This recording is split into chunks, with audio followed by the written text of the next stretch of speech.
Bom dia, pessoal, tudo bem? Vamos para mais uma aula de arte, dando aqui seguimento aos nossos estudos, né? Nós paramos no Barroco e no Rococó, né? O que é o Rococó? Eu havia explicado para vocês que o Rococó, ele meio que se mistura com o Barroco, mas nós podemos colocar o Rococó como o fim do Barroco, tá? O Rococó, na verdade, gente, ele vai se revelar ali na primeira metade do século XVIII, né? E ele tem como características o abandono do monumental, daquilo que é cerimonioso, do que é solene, né? Bem voltado para uma qualidade mais delicada, mais suave, mais íntima, tá? O Rococó, a gente pode colocar que ele apresenta com características subjetivas, né? é, Bem burguesas, tá? Então, para a gente entender, ele está ali misturado, né, com a arte barroca. Ele demonstra que ele é uma espécie de uma continuação desse esplendor dessa arte barroca, né?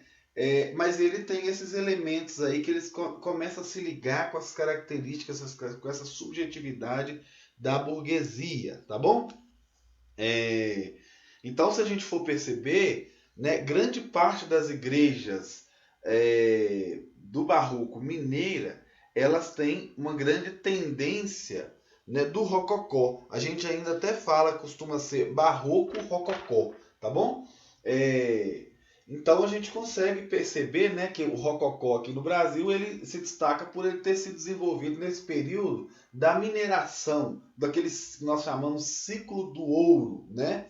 E ele começa a mostrar, não o ápice desse ciclo do ouro, mas no momento em que esse ciclo do ouro, né, que o ouro começa a dar sinais de esgotamentos, tá bom? Nós vamos estudar isso no segundo ano do ensino médio. Então é uma mistura muito grande, tá? Aqui a Catedral Santo Antônio, por exemplo, ela é de estilo rococó, barroco rococó, tá bom? Bom, então, né, entendendo isso, nós vamos compreender melhor agora o neoclassicismo, tá bom? Então vamos lá, vamos entender o que seria neoclassicismo. Bom, gente, neo é um prefixo grego que significa novo, né? Então, novo classicismo. O que é classicismo, né? Ou são os clássicos, né? Então, novo clássico. Vamos entender melhor isso.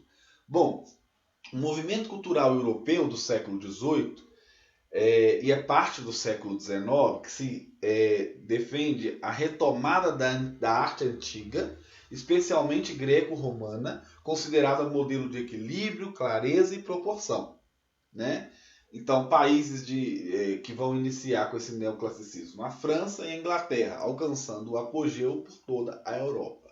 Então, lembra que o Renascimento estava fazendo isso, né? Essa retomada dessa arte grega e romana, o neoclassicismo também, né? Também. Então aqui nós temos duas pinturas, né? Nós temos o São Jorge e o Dragão, de Peter Paul Rubens, né? Olha que linda a imagem, né? E vocês percebam que quando o Saint Bernard vai pintar o Napoleão no Paço, né, ele resgata, né, de certa forma também essas características aqui no século XIX, 1801, século XIX. Esse aqui vai ser o Napoleão, que nós vamos estudar no segundo ano. Percebam que as imagens têm algumas ligações, né? Querem mostrar algo semelhante. Então, existe essa retomada desses valores, né? Claro que o Peter Paul Rubens bebe na fonte dos clássicos. Bom, o aparecimento do neoclassicismo ele se deve, primeiro, pela descoberta das ruínas de Pompeia e Herculano, ali na região da Península Itálica, né? Pelas campanhas napoleônicas do Egito, quando Napoleão vai para o Egito, durante as quais ele recolheu o espólio artístico e arqueológico que se encontraram atualmente no Museu de Paris, Londres e Berlim, né? O Napoleão ele vai pegando. Espólio de guerra é como se você fosse uma recompensa de guerra. Por exemplo, Minas Gerais está em guerra com São Paulo. Então Minas Gerais vai lá né, vence belicamente, militarmente São Paulo e começa a retirar algumas obras de arte lá. Né?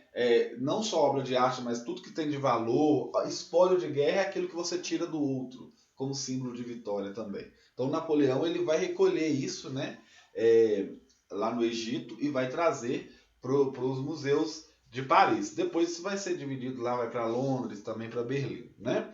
Bom, também o aparecimento desse neoclassicismo ele se deve pelo desenvolvimento das ciências, da história e da arqueologia. Tá? Também artistas, eruditos, colecionadores e viajantes desde o século XVII. Tá bom? Bom, quais são as características do neoclassicismo? Atenção, a sinuosidade dos estilos anteriores, o barroco e o rococó opõem a definição e o rigor formal. Retorno ao passado, está lá no próprio nome, neoclassicismo, pela imitação dos modelos antigos greco-romanos. Tá? Também a arte entendida como imitação da natureza, né? E, obviamente, associados com uma influência dos ideais do iluminismo, que é o que nós vamos ver no segundo ano também, que tinham como base, o que tinha como base o iluminismo? O racionalismo, a razão, e combatiam as superstições e dogmas religiosos, né? Enfatizavam o aperfeiçoamento pessoal e o progresso social dentro de uma forte moldura ética. Né? Então são aqui algumas das características. Vamos lá, tem mais. Defende a supremacia da técnica e a necessidade do projeto, leia-se desenho, a comandar a execução da obra, seja a tela ou o edifício. Também o academicismo, né? A academia, quando a gente fala academia, não é aquela de malhar, né? É a academia do conhecimento, ou seja, as universidades, tá? O academicismo nos temas e nas técnicas, isto é, sujeição aos modelos e às regras ensinadas nas escolas ou academias de belas artes. Também o vínculo político com os ideais revolucionários, promovendo a emancipação temática das grandes pinturas históricas, temas do cotidiano e mitológicas, buscando equilíbrio e simplicidade. Né? Algumas dessas pinturas que eu venho mandando para vocês, lá no grupo do WhatsApp, pinturas explicando alguns mitos, vocês percebam que aquela pintura não foi feita na antiguidade, mas foi feita nesse momento, né? Então meio que dá uma misturada para vocês entenderem um pouco também. Sempre a gente está resgatando esses valores greco-romanos.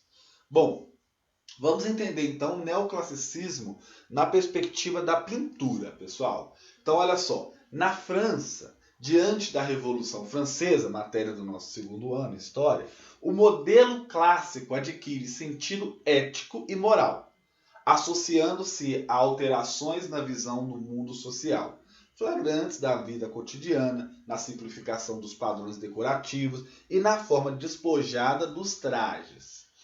Também existe a busca de um ideal estético, da imagem bela, né? Da antiguidade, que vem acompanhada da retomada de ideias de justiça e de civismo, de ser civilizado. Né?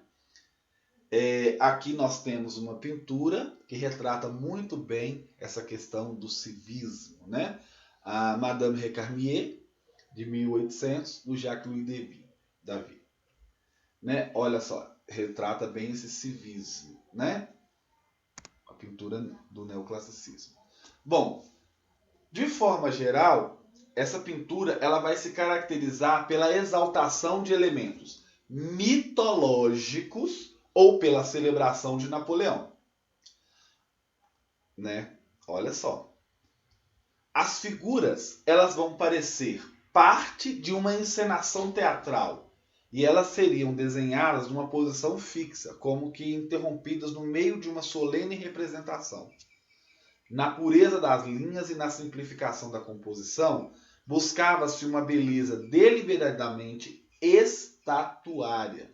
Os contornos eram claros e bem delineados, as cores puras e realistas, e a iluminação límpida. Ó, é como se tivesse pedido para parar, né? Para parar aqui no meio do conflito e houvesse essa retratação, tá vendo? Então aqui nós temos mais uma pintura do Jacques-Louis David, né? São as Sabinas. Bom, então, mais características da pintura. Formalismo na composição, refletindo racionalismo dominante, grandes formatos, exatidão nos contornos, harmonia do colorido e temática histórica. Sempre o neoclassicismo com essa temática histórica. Né? Bom, aqui nós temos... Opa, só um minutinho, desculpa. Bom, mais uma pintura, né? O Juramento dos Horácios, de 1784, final do século XVIII, né? Também do Jacques-Louis David. Essa é bem clássica. Vou passando aqui para vocês vendo. Mais uma clássica, né? Que é a Coroação de Napoleão.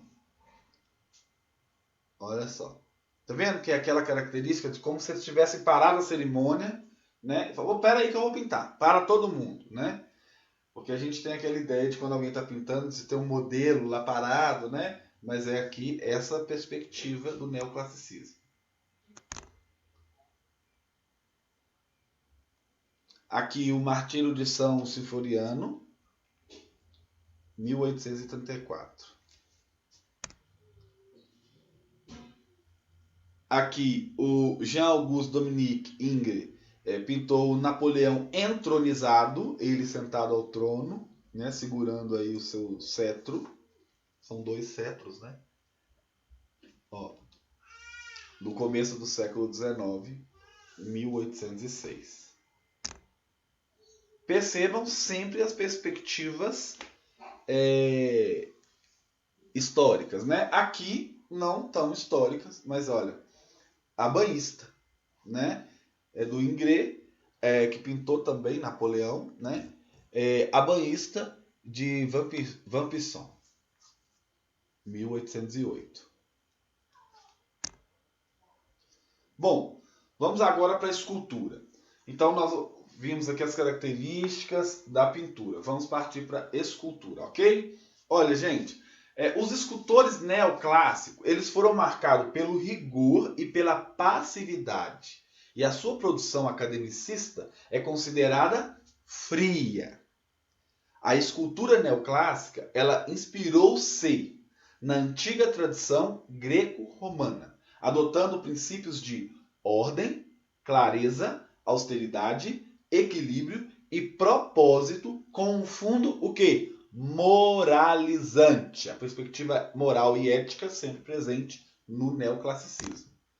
Bom, quais são as características dessa pintura? Então nós vamos ter poses escultóricas, anatomias corretas, evitavam o extremo contorcionismo, né, da estátua barroca.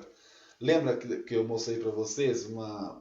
Vocês lembram de uma estátua, um monte de personagens, todos retorcidos, cobra mordendo o outro tentando cortar o pedaço da cobra. Lembram? Que era até da antiguidade, né? Então, aqui eles estão evitando. São coisas que estão trabalhando o corpo certinho, sem eles estarem todos todos dobrados, né? Todos tentando fazer alguma coisa malabarismo demais, né? Então ali eles vão fazendo uma retratação de uma escultura que ela para ser como se você tivesse um modelo que parasse para ser reproduzido, tá bom? Então, outras duas importantes, exatidão e clareza. Né? Vai se usar na escultura materiais nobres, a pedra vai ser mármore, granito, tá? Que são materiais nobres, caros, né? Haverá também o predomínio de formas mais naturalistas, né? Bem natural, vocês viram ali na pintura banhista, você vê que ela é um pouquinho gordinha, né? Ela tem aqui os seus certos pneuzinhos, e é bem natural, né? Tá retratando bem essa característica naturalista do corpo mesmo, né? Do nu ali, é bem natural. Vai ter também a temática que vai privilegiar a história e a mitologia greco-romana, assim como na pintura que nós vimos, né? E grande ênfase no nu, né? Então vocês vão perceber muito aqui essa ênfase do nu, tá? Aqui, esse é o Perseu, né? Perseu é o herói da mitologia grega, né? Que corta a cabeça da Medusa, né? É uma escultura do Antônio Canova, tá? Essa escultura ela data de 1800 e é um dos maiores clássicos, né? Um dos maiores representantes da escultura do neoclassicismo, tá bom, gente? Então aí Perseu com a cabeça da Medusa. Percebam, o naturalismo, né? Ele tá nu. Se isso acontecesse de verdade, coisa que não aconteceu, óbvio, está dentro aqui objetivando a mitologia grega, você acha que um herói caçaria, né, a Medusa nu? Nunca, né? Ele estaria vestido, provavelmente, né? Então, mas aqui essa é uma das características do neoclassicismo, tá? A grande ênfase é o nu. Aqui nós temos também do Antônio Canova, aqui datando, ele demorou 7 anos para fazer, também um apelo ao nu, a gente tem aí o seio à mostra, né? A arte, gente, ela vai estar muito ligada à nudez também, tá? Não todas as correntes, não todas as escolas de arte, todas as perspectivas artísticas, mas a grande maioria delas tem esse resgate dos clássicos gregos e romanos, né? Então, quando a gente vai ver aí obras, né, em museu, por exemplo, teve até uma questão aqui no Brasil de nu, criança e tudo, né, que deu o que falar, mas algumas escolas elas têm essa linha que resgatam aí esses valores estéticos, não éticos, estéticos gregos e romanos, tá? Então aqui nós temos a Vênus, né, que é a deusa romana, né, nua, né, aí deitada, curtindo aí um pensamento. O que será que ela estava pensando aqui nessa escultura do Antônio Canova, hein? É interessante, né? Olha para vocês verem aí o apelo, a ênfase ao nu, né? E o naturalismo muito bem retratado nessa escultura. Vejam que ele brilha. Se vocês observarem aqui próximo a esse seio esquerdo da Vênus, você consegue perceber muito brilho, né? Porque isso aqui provavelmente é um mármore, né? Muito provável aqui ser um mármore. Bom, e por último aqui a arquitetura do neoclassicismo. Na arquitetura, nós vamos perceber melhor os ideais que se desenvolveram por toda a Europa. De uma forma geral, a arquitetura vai ser marcada pela simplicidade, sendo que, em alguns casos, observa-se uma nítida influência romana, com as obras marcadas pela severidade e monumentalidade, destacando-se características da antiga produção grega, fortemente revisitada nesse período. Então, quando vocês forem lá para a Europa, vocês vão ver muitas construções, né? Muitos edifícios, que são edifícios que vocês olham e falam assim, nossa, na Grécia Antiga deve ser dessa forma. E você vai falar, isso aqui é da Grécia, eles copiaram da Grécia. Não, né? Se você for lá para a França, para a Inglaterra, né? Para a Alemanha, ali principalmente em Berlim, vocês vão ver essas características, mas são características dessa corrente específica que é o neoclassicismo, tá bom? Então, quando a gente costuma ver esses edifícios, a gente costuma confundir muito, mas é o neoclassicismo que resgata os valores, tá? Assim como o Renascimento, né? Resgata os valores gregos e romanos. Bom, quais as características, então, desta arquitetura? Harmonia e equilíbrio. Materiais nobres vão continuar também, como mármore e granito, né? As formas elas vão ser regulares, geométricas, simétricas, né? Os arcos vão ser arredondados, os arcos ogivais, né? Geralmente são os arcos da entrada, né? E as abóbodas, que são os tetos, né? Redondos, né? Vão ter o uso de cúpulas com frequência marcadas pela monumentalidade. Os espaços interiores, eles serão organizados segundo os critérios geométricos e formais de grande racionalidade, tudo bem organizado, colocado no seu devido lugar, sem bagunça, sem ser aleatório, tudo com uma intenção racional, né? A decoração, ela vai recorrer a elementos estruturais com formas clássicas, a pintura mural e o relevo, né? Também em estuque. Relevo gente, como se fosse uma pintura, mas não é uma pintura num quadro, mas é algo que sai da parede, né? Um relevo. Quando a gente fala em alto relevo, né? Você consegue sentir uma nota, por exemplo, uma cédula de real, né? Você não pega nela, você não sente que tem uma parte mais alta, só que isso aí era colocado na parede, né? Como se estivesse saindo da parede. É um quadro dentro da parede, mas ele não está pintado. É uma escultura dentro da parede, que mistura essa escultura dentro da arquitetura, tá bom? Para a gente entender melhor aqui, vamos visualizar a imagem. Aqui nós temos, né, características gerais. Objetivo, primeiro, robustez. Imponente, né? É bem robusto, é bem forte, olha, é grande, né? Ele toma espaço.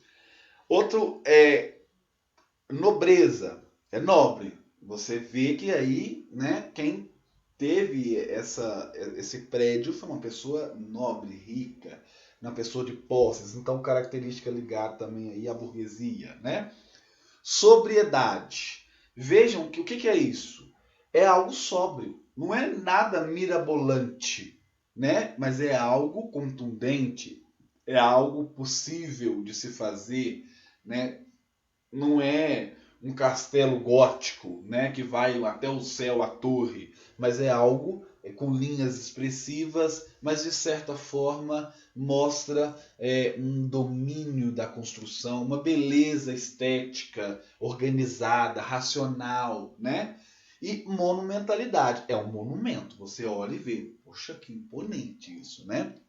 Olha as entradas, perceba que ó, aqui são as escadas, né? Aqui são os arcos, lembra? Olha os arcos que nós falamos. Aqui são os pilares das características aqui grego-romanas, né? Esses pilares. Aqui nas janelas continuam existindo os arcos, olha.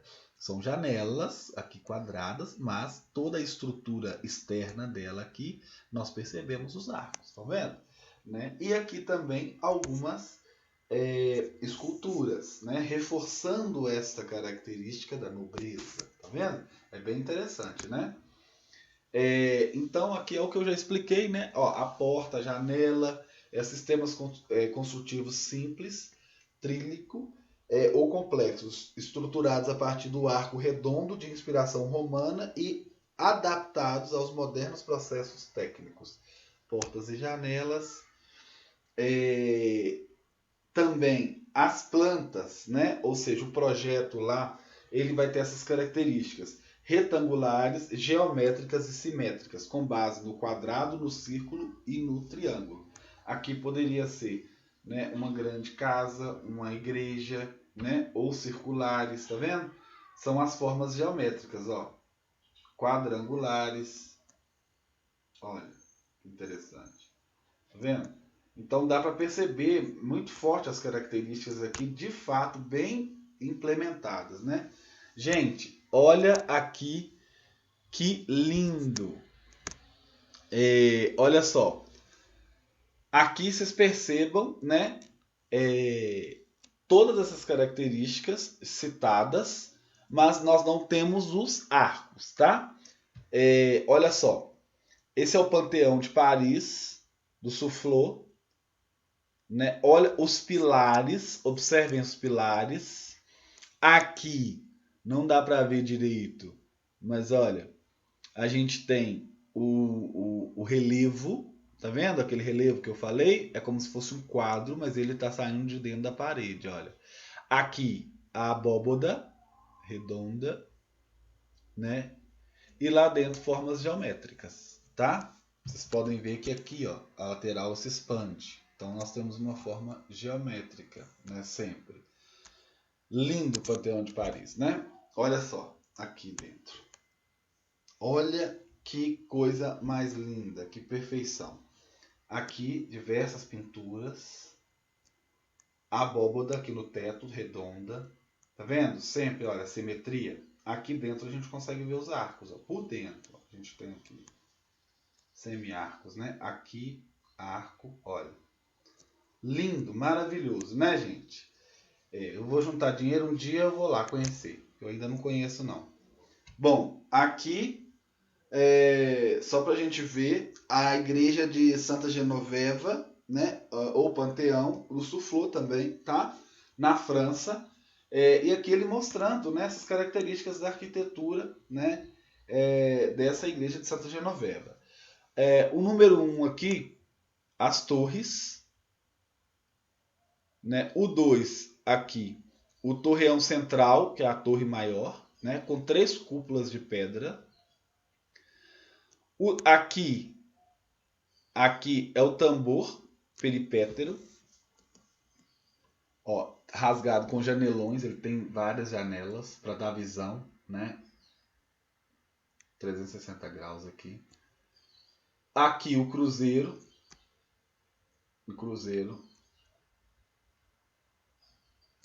né? Porque aqui no chão é uma cruz, ó,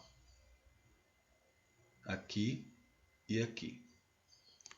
E o pórtico, ó, aqui essa parte da entrada, né? Que tem as colunas que eu mostrei para vocês. Bem interessante, não é isso? Então aqui são algumas características, né? Que eu trabalhei com vocês da pintura, da escultura e da arquitetura dentro dessa corrente artística que é o neoclassicismo. Fiquem com Deus, registrem no caderno, né, as características principais, para a gente não perder o fio da meada, tá bom? Um forte abraço, fiquem com Deus e até a próxima, gente!